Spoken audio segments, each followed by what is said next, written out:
Are we ready? Good evening, everybody. If I could have your attention, please. Thank you. If we can keep it quiet. It's SRO here today, so a lot of people in the room, and let's keep the conversation down so we can hear the speakers. Good evening. My name is Bruce Buchanan. I'm a faculty member here at New York University Stern School of Business, and it's my pleasure to welcome you to the Haitkin Lecture for 2019. We were discussing this upstairs. We're not sure whether it's the 13th or the 14th, but I'm going with 14th.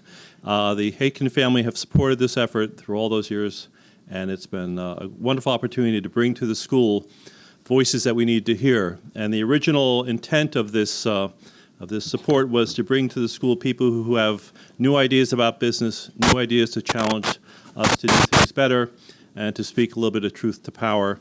And I can't think of a better person to have than Mr. Lubetzky here this afternoon.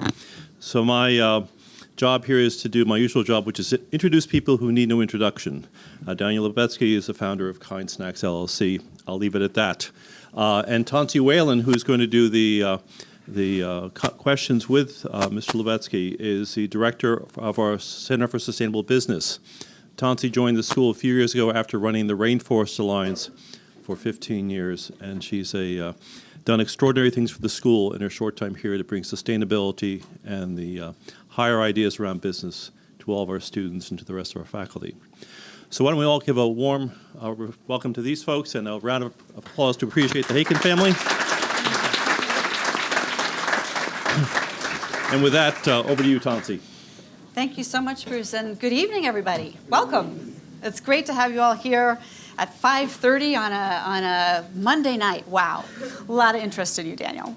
So Daniel and I had a chance to meet a couple months ago at a Ford Foundation meeting talking about the future of capitalism and where we stand today on this. So I'm looking forward to having some conversation about that. But first, your personal story is just so motivating and interesting. And I wondered if you could tell us a bit about yourself and how you came to found Kind Snacks and that journey. Sure. Thank you for having me. I'm pretty excited not just to be here, but I just spotted one of the people that I'm one of my heroes, Marion Nessel, who's a very NYU leader. So thank you for being there, Marion. Whoever doesn't know, when the professor said speaking truth to power, that's an example of speaking truth to power. So you wanted my story. I was born in Mexico City, came to the United States when I was 16 years old. One way to understand who I am is to contrast it to my father. I came to the US with the opportunities that my parents provided me to have a home under a roof, to speak Spanish, English, Hebrew, Yiddish, and then learn many other languages. My father arrived to Mexico with nothing, not speaking Spanish or English, with only a third-grade education. He was a Holocaust survivor. When I was 9 years old, my dad started talking to me about what he went through, and my mom said, "Roman, he's 9 years old. Why are you telling him this?" And he said, "He's 9 years old and he needs to hear about it." I was 9 years old when I needed to live through it. So it's very, very stark for me that I'm very, very fortunate to have had so many opportunities, whereas my dad, the war literally started when he was 9. After a couple years in Kovno, and after a very horrible set of circumstances, he survived with his family but was sent to a ghetto, to the Kovno ghetto, and then subsequently his family was separated and he ended in Dachau concentration camp, and he was liberated by American soldiers who incidentally were Japanese-American soldiers whose families were being interned when they were going abroad to liberate a continent. So it was, I could go on for hours telling you stories that my dad and my mom shared with us. But do you want me to continue just to connect those dots? Yes, connect how that then you came to the company. So I guess since I was a kid, I loved business, and I used to do magic shows, and I used to have a lot of failed business ventures as a 16-year-old running a lawn mowing business without a lawnmower. And I didn't actually know that made no sense till I started telling the story. And you're like, what do you mean? Then how do you expect lawnmowers? So, well, I would to mow lawns. So I would knock the door and I would ask for their lawnmower. But I guess you're not supposed to do that. But I never knew, so I got away with it. And I started little businesses when I was 15, 16. During college, I was running a network of student representatives selling watches. And right after, during college and law school, I wrote a lot about how economics can be a force for connecting human beings, and specifically how it could help advance the Arab-Israeli conflict. And I was very passionate about resolving the Arab-Israeli conflict, and I started studying how business can, if structured properly, be a very constructive bridge and force, because as you're trading with one another, you are shattering culture stereotypes of people get to know each other and it humanizes each other, particularly if it's symmetrical relations as equals with integrity. And then as those businesses gain economic interest to trade with one another, to benefit from that trade, they end up cementing those relationships because they have an economic stake to protect. And that was the theory. I wrote a lot about the theory, and then nobody really wanted to listen to the theory because this was Arabs and Israelis after all. And it, very interestingly, when I was writing about it, my college thesis gave me a B-, and I asked him why, and he said, because you're crazy. What else? Like, you're saying economic cooperation between Arabs and Israelis. But just 4 years later, there was a huge breakthrough in 1993, in September 13th of 1993, during the Oslo peace process, which for a while made it a very romantic thing for Palestinians, Israelis, Jordanians, Egyptians, and Turks to trade with one another. And so I decided to leave my law school studies and my other opportunities to try to turn the theory from my college thesis into practice. And I created a company called Peaceworks, which to this day it exists. It's a very small company, but it's still 25 years later, in spite of the vicissitudes of the conflict, continues to work together, bring together Palestinian citizens of Israel or Arab Israelis, Jewish Israelis, Jordanians, to a lesser extent Egyptians and Turks, trading with one another and making sun-dried tomato spreads. You left a second too early because I haven't told you the punchline, that I was this confused Mexican Jewish lawyer going around selling Arab Israeli spreads in the streets of New York. And the same way you're laughing, so did everybody else when I was walking up and down Broadway, and it wasn't really working very well for me. But I kept trying, and after 10 years of 2 steps forward, 2 steps back, I kind of had figured out the food space, and I saw an opportunity because I felt very frustrated with my own snacking options.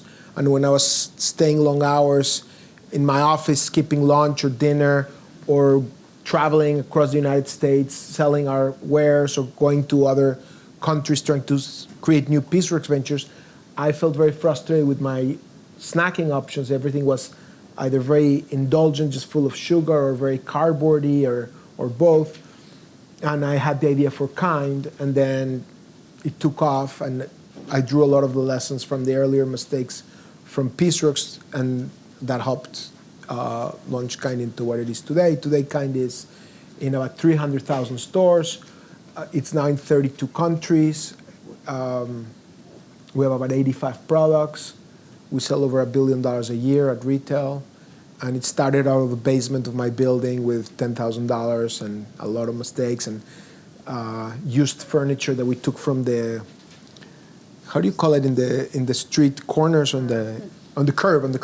We would take the furniture. It was kind of like Mad Max times. You see the furniture, run and grab it quick before anybody else grab it. And we literally had Juliana, who's my colleague, is right there. She may have actually come across these desks, but they look like tanks from the army because they're gigantic and enormous. And I finally was forced to give them up when the drawer fell on somebody's foot, and now they're like, Daniel, we need to give up your free desks from 20 years ago. I'm like, okay, fine. But that's how it started. That's wonderful and inspiring. Could you tell us with Kind, which, by the way, as you said, so when I teach classes from 6 to 9, I don't have time for dinner. Do you know what I eat? Hopefully a kind burger. Yes, If you I say do something eat a else, kind burger. we're going to be really depressed right now. I have a particular favorite too. But anyway, so what is KIND doing in terms of tackling and dealing with the Middle East challenges, right? So how does, are you, and KIND- but your KIND, support.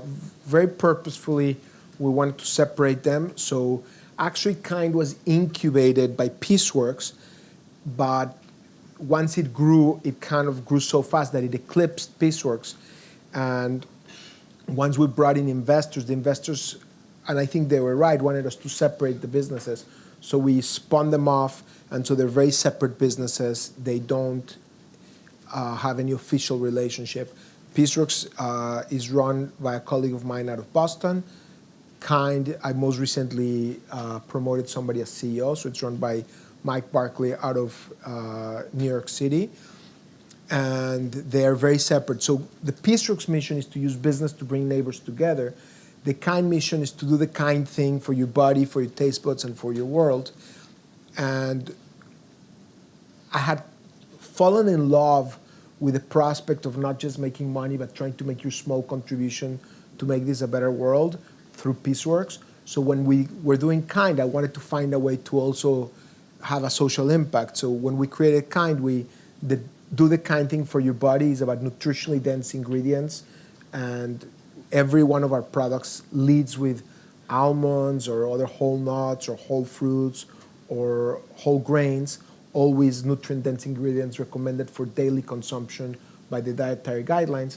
Kind to your taste buds is that it's delicious, and kind to your world is our KIND social mission, which is trying to inspire kindness and empathy. And the flagship on that third prong for KIND is a movement called Empatico that I helped conceive, and that now has about 23 team members working full-time that have connected 27,000 classrooms in the last 2 years. And the concept of Empatico is to try to, at a critical age of 6 to 11, where kids are figuring out how they fit into this world, is connect them to people that are different from them, to open their horizons, open literally their classrooms into other classrooms across the world. So for example, Melissa Collins in Memphis, Tennessee has a classroom of all black kids that had never met a white kid in their lives. And she connected them to a classroom in southern New Jersey of all white kids that had never met a black kid. And they've gone through 13 sessions, and now they've forged friendships and actually had reunions and stuff. Or other teachers, like there's a teacher in Delaware that connected to kids in Nigeria, or you can have rural schools in Northwest Arkansas connecting to kids in the Bronx, and just finding different ways for kids to learn how to navigate differences and to learn to be very proud of who they are, where they come from, but also to solve problems together with their peers that are different from them. And they tackle different curricular challenges that are designed for their age, but they do it together and they learn how to work together. And Tensie's like, can I get a word in here?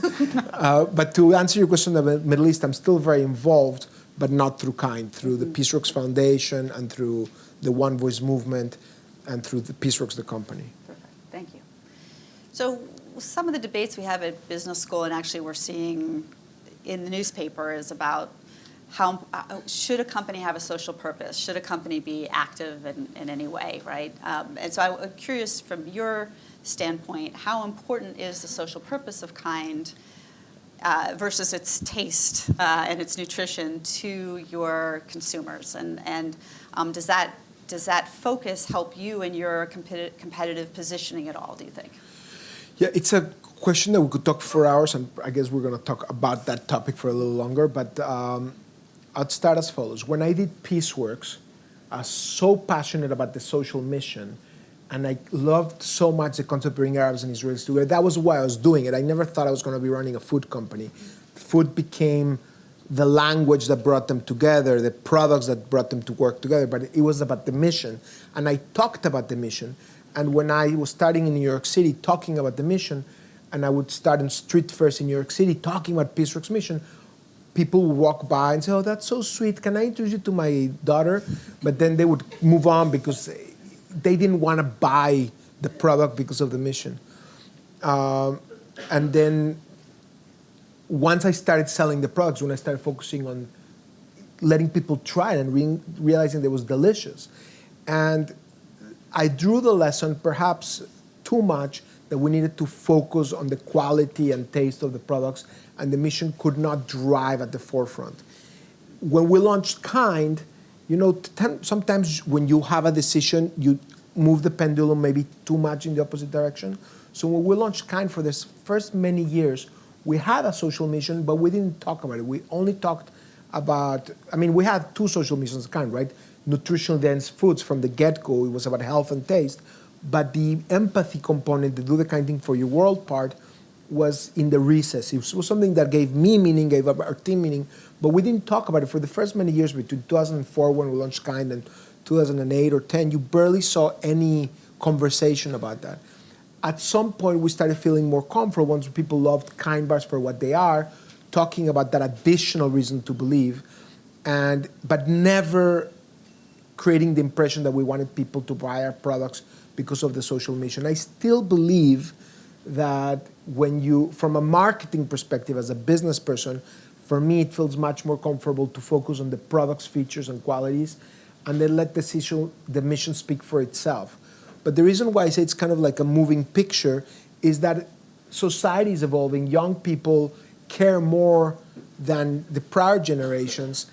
And as long as it's authentic, I do think that there's a way that you can celebrate your social work and a little bit more than we used to. And I do think that it gives you a differentiation. But it's still the case that your social mission should never be a crutch for your products or services, because I don't think that's going to work, and because I don't think that's like authentic. I think your products or services should stand on their own merits, and then if you have something that authentically you do because it gives you and your team meaning, then I think it can be an additional strength. I'm also simplifying because this is a different business model from other business models. There are business models that in and of themselves are trying to advance a social mission. And then there's cases where the product is actually not a good product for you, and people are trying to wrap it around in a social mission, and I don't think that works. If I may, I can tell you how I construct 4 blocks of consideration for it. Perfect. So, because I've been thinking about this issue a lot, about what permission do you have to talk about a social mission or not. I think the first rule for businesses is first, do no harm. If you're selling something like a Juul e-cigarette, no matter what donations you make after the fact or how you treat your team, or if you're using socially responsible means to create energy, I don't really care. If you're poisoning kids and lying to them that their stuff is better than cigarettes, I don't think we as society, and I'm not a very self-righteous person that judges, I don't care. To a big degree, I respect them. There's a tiny libertarian aspect to me that we should respect people's choices. But some things I just don't think belong in the space of social responsibility. If their fundamental products are not good for society, no amount of donations they make after the fact should absolve them from that. I think it's just disingenuous. So first, the product should cause no harm. But it's not a very high bar as long as you're not causing harm. If your product is neutral, I think there's a lot to celebrate in businesses that provide jobs, that provide a living to people, that provide economic prosperity. And I think that's something to really, really respect. And as long as the business is not causing harm in the product or service that it takes, I think there's something to celebrate. Then you get to the second level, whether if you're neutral or positive as a product, the how matters so much. And I think, Tensie, that is something that we as a society don't think about enough. The how is just as important as the what or the where. Like where you're heading is important, but how you get there, I used to think it's just as important. I'm starting to think it's more important. That the journey, in many, many ways, is even more important than the destination, because it's what matters every single day. It's how you interact every single day. And it doesn't mean that you need to be perfect or that you don't make mistakes, but it means that you, in every interaction that you have with every human being, those moments matter. And I had a dinner with a very well-regarded person that was seen as one of these incredible social impact leaders of the world. It was just many years ago. And we sat down for dinner, and the waiter came, and this person was an absolute jerk to the waiter. And I was stunned to see this juxtaposition of a guy that in the world is seen as walking on water for the impact he's proclaimed to be having in people's lives through the work he does. But as a human being, he was a jerk. And I just think we need to be very careful with not putting anybody on a pedestal. And again, I'm as human being as they come. All of us make mistakes. All of us sometimes have the right to make a mistake. But as a day-to-day journey, the how, are you treating your team members with integrity? Are you treating your suppliers with integrity? Are you treating your community with integrity? Are you being truthful? Are you being honest? Are you being authentic? Are you following the law? These things matter so much. And in today's day and age, in the world that we're living, in the politics that we're surrounded by, I'm sorry to make this political, but in the person that's occupying the White House right now, this is super serious, because I came from Mexico, and so I don't take democracy or the rule of law for granted. I saw what I experienced through my father's eyes, what he went through, so I don't take freedom or democracy for granted. And none of us in this room should take these things for granted. The stakes are super high. The situation is super serious, not just in the United States, but across the world. There's this arc of totalitarianism rising. There's more extremism. There's political populist leaders that are doing everything they can to divide us and to try to separate themselves from consequences for their actions and to be above the law. And I think we should take these things super seriously, and all of us join together, regardless of party. I'm not a Democrat, I'm not a Republican, I'm a very proud independent, but we should really stand up against abuses of power, wherever they come from. What is happening today terrifies me, because it makes me understand what happened in Nazi Germany. I'm not saying we're living through what happened in Nazi Germany. I'm saying that I never could understand how Hitler was democratically elected and how good people allowed this stuff to happen. And it's extraordinarily important that we not expect somebody else to solve our problems, that we all join forces to don't allow any extremist on the left or on the right to divide us, and that we really hold ourselves and our political representatives accountable. I hope I'm not getting you in trouble. No. This is great. Good. No, so I wanted to follow up with that, because I think a question that we often have is, what should the role of business be in a time like this, right? So the Business Roundtable came out with a statement saying we are changing our statement from being solely about creating shareholder value to creating value for the different constituencies that you just spoke about, our employees, our communities, our suppliers, et cetera. And that the focus on shareholder primacy has led to inequities, environmental challenges, a variety of other things. We've also, and along with that statement, we've seen more and more CEOs stand up. We have CEO groups working on climate change, CEO groups who have taken positions on diversity and inclusion, who've taken or opposed the Trump administration's immigration stance, right? So we're seeing more and more CEOs and companies step up at a political level, which when you first started, you said, when you first started Kind, getting involved in politics was something that you didn't think was the right role for a company, but you also said later that sort of the pendulum is swinging a little bit. So I'd love your feedback on, how business does its business, the Business Roundtable statement, and also this question around how active should CEOs be when they see challenges like this, and should they band together to bring people together?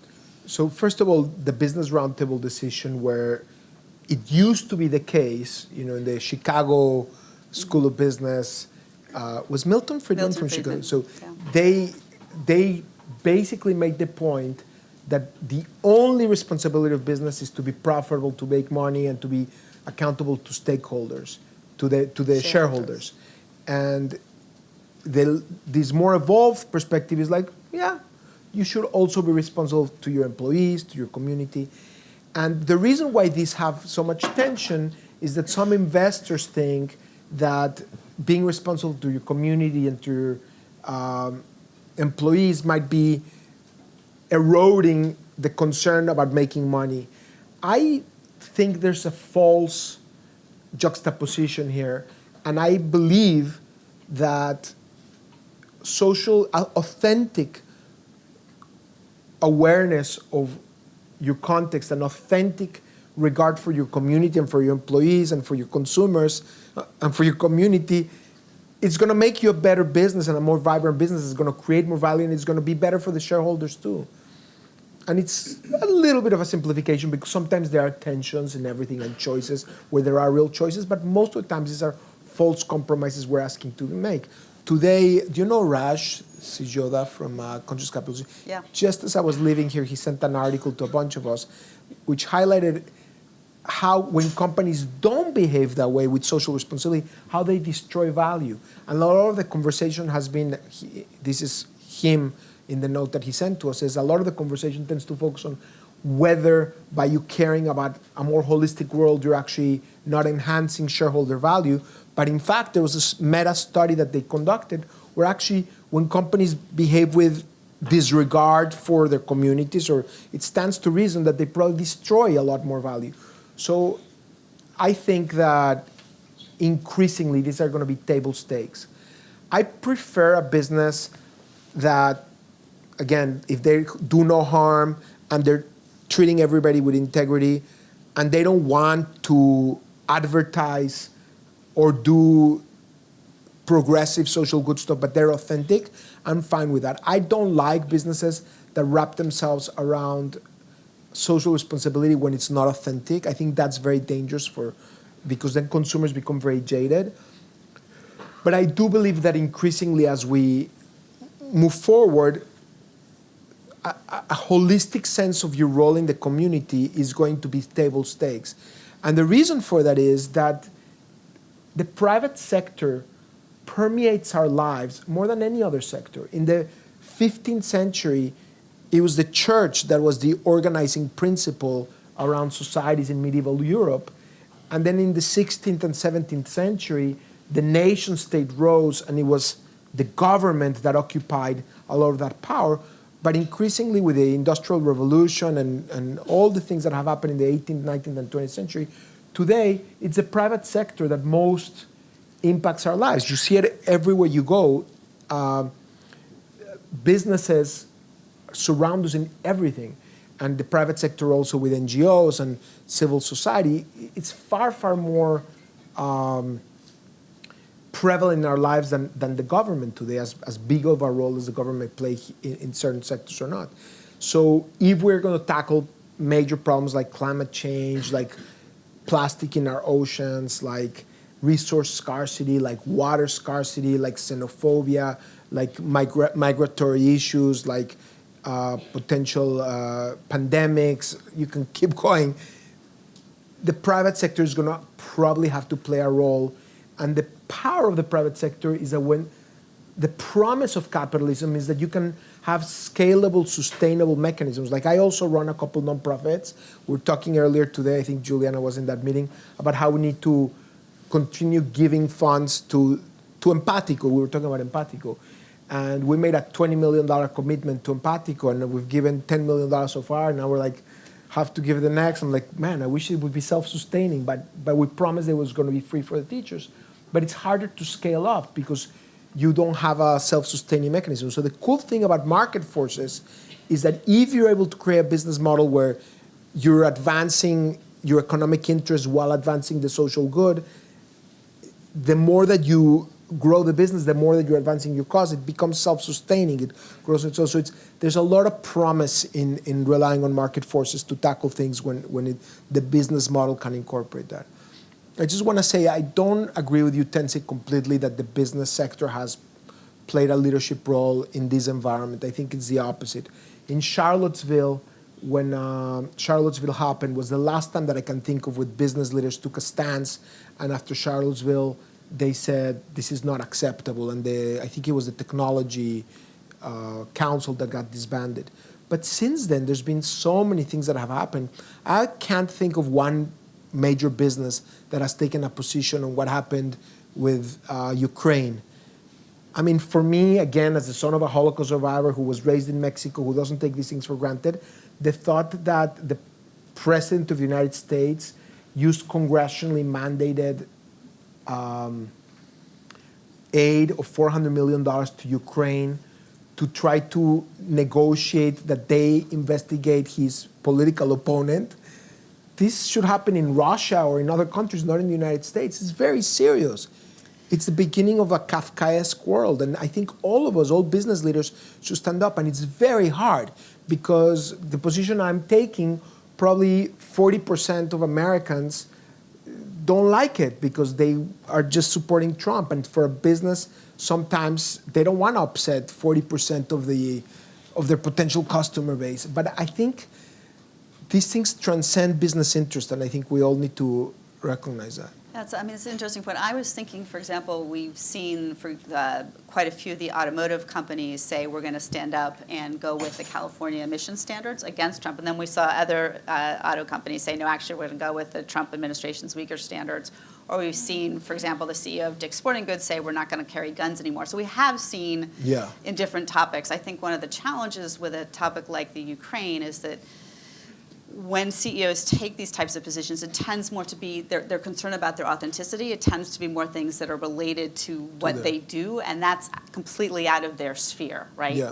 And so I guess my question to you would be, how, when you're dealing with issues like that, that's not typically where any CEO would step in terms of criticizing the politics of they avoid it. How do you shift that? How do you engage companies in that kind of a conversation that is something that is so divisive in the country right now?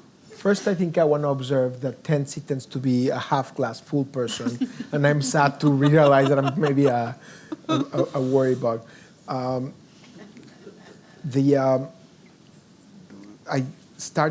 I'm so worried about everything that I'm starting to think that I'm like the Mexican version of Woody Allen, like very neurotic. Not in the creepy way, just in the always being neurotic and worrying about everything. But I forgot your question. I was asking you, how do you Woody Allen really took it away from me. How do you tackle these things? But also, I know you have a hard stop at 6:30, so maybe briefly on that. And then I also I forgot to say that we should, if you're using social media, you should put @Daniel Lubetzky. Sorry, I forgot to say that, Juliana. But maybe quickly answer that, and then I want to have one question about your advice for students, and then open it up to the group. So, for me, I agree that businesses should only speak in issues that they feel comfortable, that they have the legitimacy to talk about them. I think that's a very valid point, and it should be authentic. In other words, you shouldn't be pushed or bullied into taking a stance that you don't believe in, even if it's popular or unpopular, because then it doesn't resonate. I hope that more of us will recognize that a lot of these issues, our children's future stands on it, and all of us have a responsibility to unite and not allow politicians to divide us and to defend our Constitution. I was talking to Stephen Schmidt, who used to be McCain's aide, and there's no way for me to ever be brief, Tensie, I'm sorry. But last point I'll share, and then I can share something with the students. But Stephen Schmidt was sharing that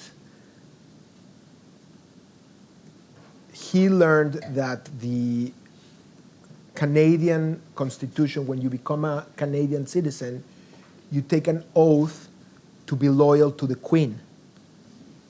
When you take an oath in the United States, you make an oath to be loyal to the Constitution. We're a nation of laws. We don't idolize any politician or individual. We respect the supremacy of the law and the rule of law, and that nobody stands above it. And I think we all need to invest into that. you want me to share something with the students? Yeah, sort of guidance as they start on their career. Study really, really hard. Don't wait till 4 a.m. in the morning to start cramming for your exams as I used to. No, I think the most important advice that I can give to students and to young at heart post-students is have more conversations with yourself. Think about what gives you meaning. We live in an age where everywhere you turn, it's the Facebook and the Schmacebook and the Twitter and the Schmitter and the this and the that, and it's like out of control how much, and it happens to me, practice not touching your phone from here to when you go home, and notice people's faces and eyes and try to make eye contact. It used to be bad in New York. Now it's impossible because if people are not just grumpy New Yorkers, they're just on their devices. We're so absorbed and we're at our homes with our kids and we're checking our devices.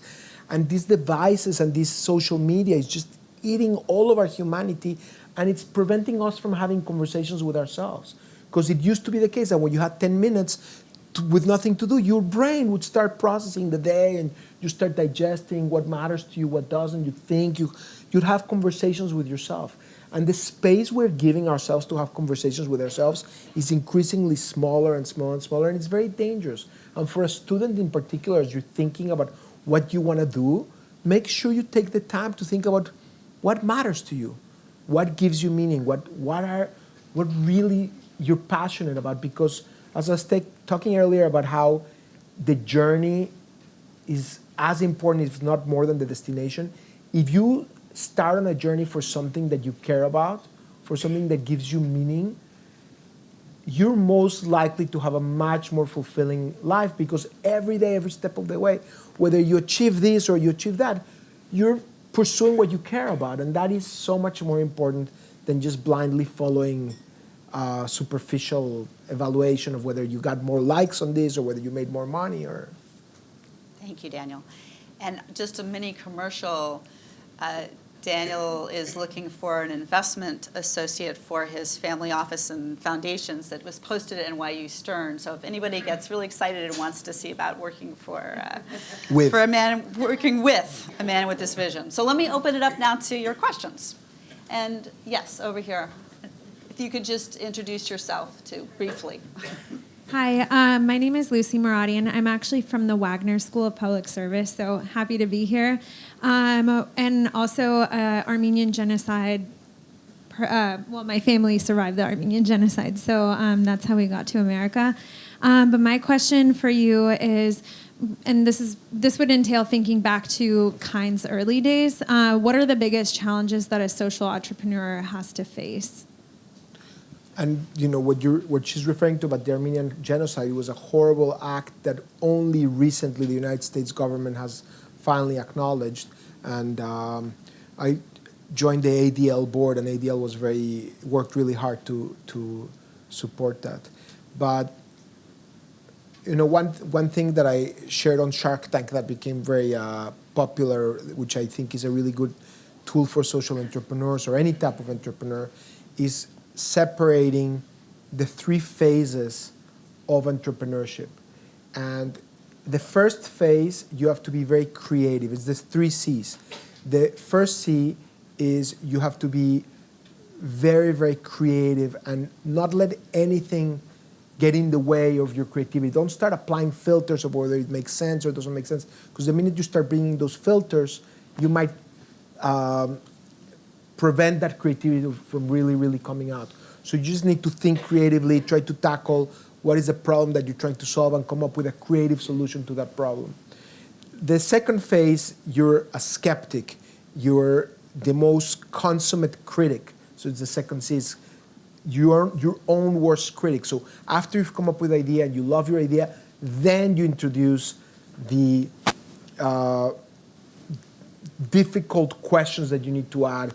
Do I have what it takes? Is this truly new? What is the competition? And ask all the questions and really research the competition and really, really make sure that you've done your research and that this really makes sense and that you're ready for the challenge and that you're going to stand with it. And only if you do really, really good research and you go through that process of intellectual rigor, and after that, you're convinced that this is worth pursuing, then and only then you have to switch something in your brain and go from being the consummate critic to being the crusader, the person that nobody's going to stop, where you're going to just pursue your dream no matter what. And the reason you need to have that third phase is that you're going to encounter challenges far, far greater than you anticipated. And if your idea is really, really good and you really took the time to research it and believe that it's worth pursuing, then you need to give it more of a chance to succeed and be patient and stick with it and not give up so easily. Thank you. Question in the back? Mike is coming, yeah. Hi, I'm an alumni. I graduated from the College of Engineering, but I've actually shifted into media, and my partner and I are launching a media channel next year. We've taken down a CEO with us to the border, just came back from Juarez and El Paso. And so I'm wondering, and we're launching a social impact campaign to call out other CEOs to be involved in a tangible way. I'm wondering what your perspective is on utilizing the media as a CEO in a more tangible way to make a more lasting impact for your customers and also for your employees as well. With regard to Juarez and the migration issue, or in general with any impact issue?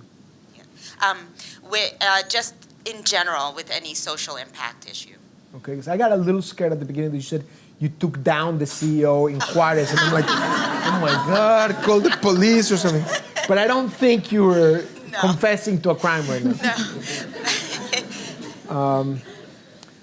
Look, I struggle a lot with that question because I believe that I love earned media because I'm a little bit older than a lot of the students, and so that's how I grew up. And yet I realize that a lot of our future is tied to these new social media platforms.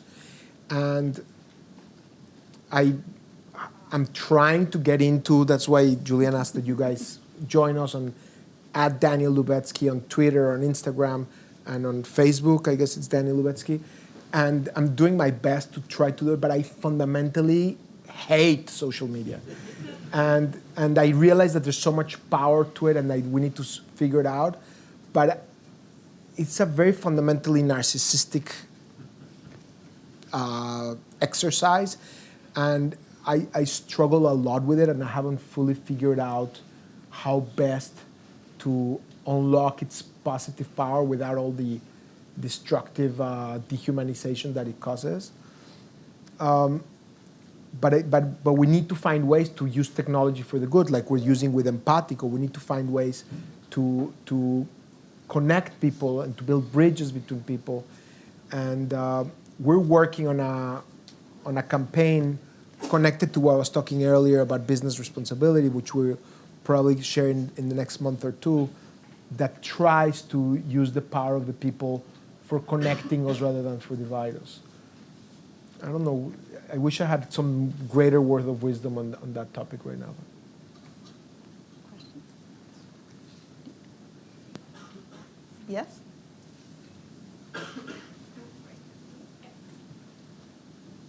Hi, my name is Jennifer Tao, and I'm a junior at Stern. I was wondering if you can talk about what is the greatest difficulty and what do you find most rewarding by implementing KIND's mission and sustainability within your business?